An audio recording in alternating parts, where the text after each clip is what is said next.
So let's mix major and minor pentatonic here at the 15th position. We're using the G form. 15th fret, low E, G string, 12th fret, and high E string, 15th fret. That's the most important thing to see, is that little octave system. Next most important is the G form major chord here. It's one of the most difficult chords to play the whole thing as a bar chord form. It's not that important to be able to play the whole thing, as it is important to see the thing. You need to be able to see it to know where to play, or otherwise you're lost, you know. Super useful shape. It's that form 1 that everybody learns. They just don't learn it in a major orientation, and that's what this is, major. It allows the 1-finger bar chord. You can use that anywhere.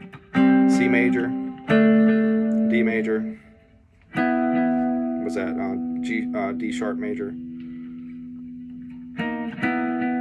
No, that's E. Don't listen to me at all. E. And here is a G major. So it comes from the A chord, or G form. So A sharp, B, C, C sharp, D, D sharp, E, F sharp, and G. It's a pretty useful shape. So we've got our major chord form, and then we have our major pentatonic associated with that chord form.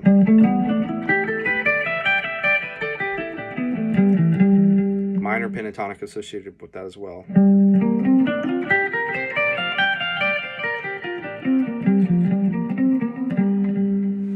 Once you have that information under your fingers enough, again, like we did in previous exercises, go up major and down minor.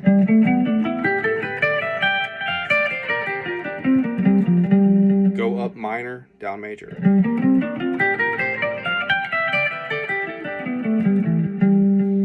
And then learn how to use the interval system over some music, because running these scales, it's not very musical, but it does work getting it into your fingers and your brain, and it allows you to play it, you know. So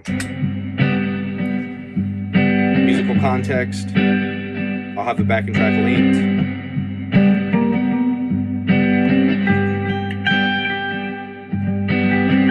Just that octave system, you're basing everything off that octave system, major and minor.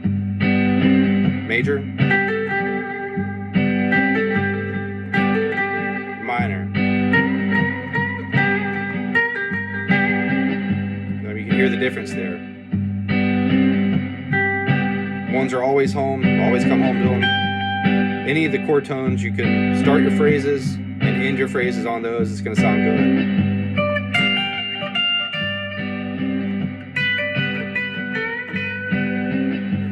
The 2s like to go to the 1s and the 3s.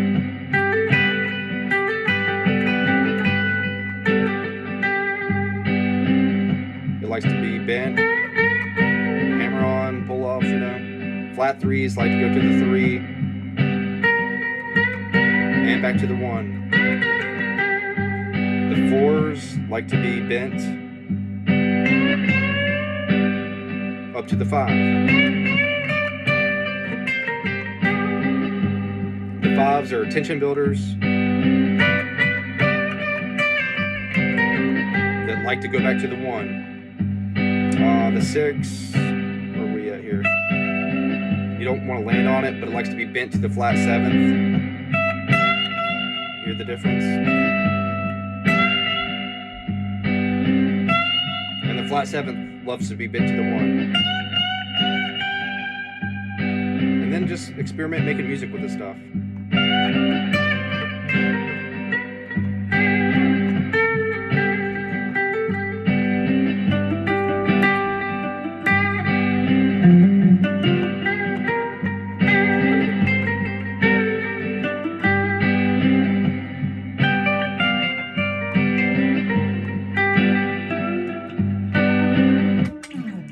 I hope this little video series helped on mixing major and minor pentatonic across the neck. If you really work on this stuff, I mean, you're opening up the fretboard. You're opening up the entire fretboard. That's the beauty of this. There's 5 shapes, C, A, G, E, and D.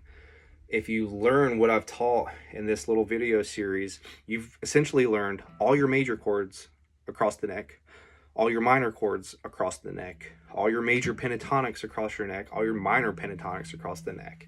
These are fundamentals that you'll never not use. You'll never not use as long as you're playing music. You're chasing chords when you're playing music, and you'll always come back to them. Fundamentals. You're never going to not use pentatonics. They're so useful. One thing I will say is don't let the intervals intimidate you. The intervals are there. The relationships are there. They're never going to change as long as you stay in standard tuning. Even if you bring the tuning up and down in pitch, as long as it's relative, like in fourths, like E, A, D, G, B, E, as long as they're relative to that, these intervals are going to be the same. And what I mean by that is in the key of G, you got your 1. Your 5 is always going to be down a string, 2 frets over. Your 3 is always going to be down a string and down a fret from your 1. Your 4 is always going to be right underneath your 1. So we got a 1 here. We got our 4 here. Over 2 frets down a string. We got our 5. We got our 1 underneath that string. 1 fret back. Those intervals, no matter where you're at, they stay the same. The B string kind of throws a wrench in it, messes it up a little bit, but it's not that big of a hump to get over. But that's the beauty of this, because a lot of people get intimidated by music theory. They don't know intervals. They don't know how to figure out intervals. But I'll tell you right now, I don't know by thinking music theory that B is the 3rd of G. I don't know that. If I counted with my fingers, I would know. But what allows me to know that is I know the relationship visually on the fretboard. I know this is my G note. I know this is a B note. And I know my 3rd is always down a string to the left of the root note. So I know that is the 3rd and that is a B note. So I guess what I'm trying to say is that the theory catches up with the visualization. The visualization is the most important. And you'll, after chasing these shapes and practicing them and looking at the intervals, you don't have to get the intervals down in one session. It's a consecutive thing, a progressive thing. You build on it over time. You'll know, chasing those little triangular diagonal shapes, finding your little octave systems, you'll know those are all G notes in this position. In this position, they're all C's. And you'll know that by chasing them with different chord progressions in different keys. That information comes over time. And eventually, after practicing major and minor, you'll know that this is my 2. This is my flat 3. This is my 3. This is my 4. This is my 5. Flat 7, 6, 5. You'll just know that. So don't be scared of that. Just practice the shapes, visualize the octave system, see the chord form built on the octave system, see the major pentatonic built off that octave system, see the minor pentatonic built off that octave system. Learn to blend the two together, experiment with how the intervals sound in relation to each other. And pull up a backing track, use the backing track provided, and just practice this stuff. I don't think it's outside the... you should be able to get all this information in a few months of practice. If I could take it back to when I started really trying to learn this, I knew the minor pentatonic shapes across the neck, so I knew the cage system, the 5 different shapes. I didn't know how to use them at all, but I really started practicing the chord forms with the major and minor in each one up the neck, and like 3 or 4 months of like for sure 15 minutes a day. I kind of got it, and it's one of those things. Beautiful part about it, it's a foundational aspect of guitar playing. You're never gonna not chase chords. That's what we're doing with music. We're chasing chords. If you're really being melodic and you're really wanting to be intentional with your playing, you're gonna kind of see these chord shapes when you're playing. You're never gonna get away from it. You're never gonna get away from minor and major pentatonics with those chord forms. So it's what I'm saying is it's something that we're always going to chase, and as long as you're chasing it, this information is going to become hardened into your fingers and into your brain. You'll be able to see it, you'll be able to play music, you'll be able to jump into a jam that you've never heard before and be able to play a little bit. You'll be able to make some sweet noise, and that's what it's all about. I really hope this video series helped. Like, I really do. It was a light bulb moment for me. It really changed my guitar playing. I'm not much of a guitar player. I can make some sounds with it, and I can jump in some jams that I've never played before, and I can play a little bit, but that's about it.